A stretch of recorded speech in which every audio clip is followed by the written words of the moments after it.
جو لوگ اللہ کی آیتوں کو جھٹلاتے ہیں اور نبیوں کو ناحق قتل کرتے ہیں اور انصاف کی تلقین کرنے والوں کو بھی قتل کرتے ہیں، ان کو دردناک عذاب کی خوشخبری سنا دو۔ یہ وہ لوگ ہیں جن کے اعمال دنیا اور آخرت میں غارت ہو چکے ہیں، اور ان کو کسی قسم کے مددگار نصیب نہیں ہوں گے۔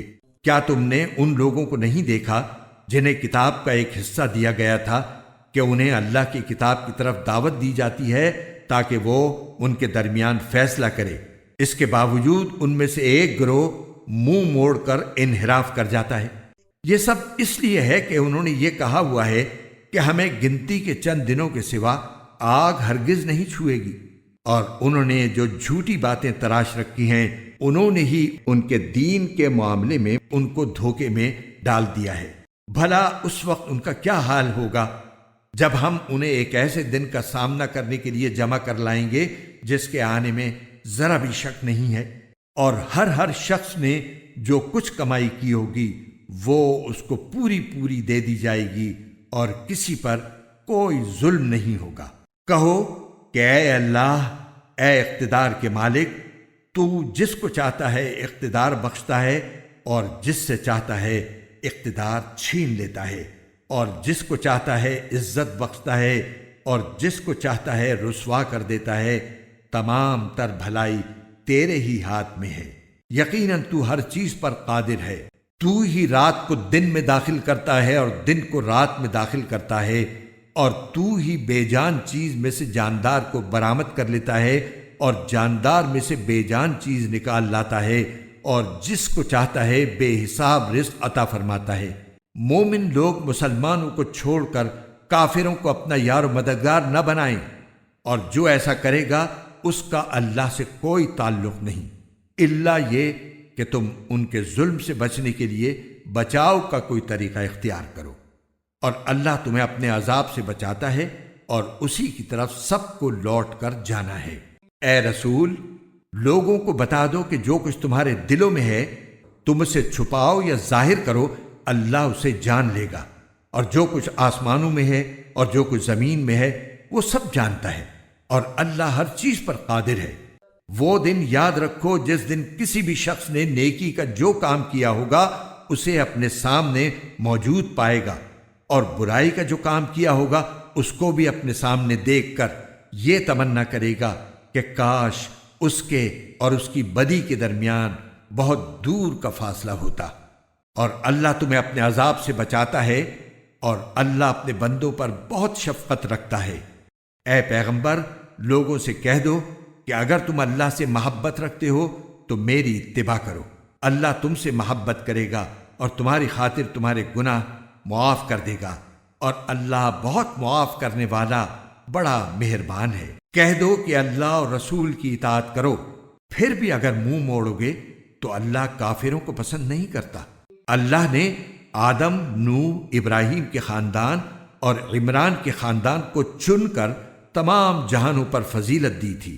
یہ ایسی نسل تھی جس کے افراد نیکی اور اخلاص میں ایک دوسرے سے ملتے جلتے تھے، اور اللہ ہر ایک کی بات سننے والا ہے، ہر چیز کا علم رکھتا ہے۔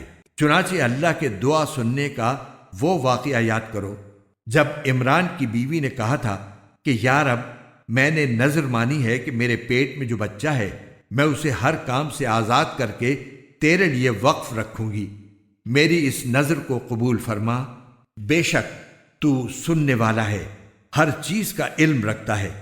پھر جب ان سے لڑکی پیدا ہوئی تو وہ حسرت سے کہنے لگیں، یا رب، یہ تو مجھ سے لڑکی پیدا ہو گئی ہے، حالانکہ اللہ کو خوب علم تھا کہ ان کے یہاں کیا پیدا ہوا ہے، اور لڑکا لڑکی جیسا نہیں ہوتا، میں نے اس کا نام مریم رکھ دیا ہے، اور میں اسے اور اس کی اولاد کو شیطان مردود سے حفاظت کے لیے آپ کی پناہ میں دیتی ہوں۔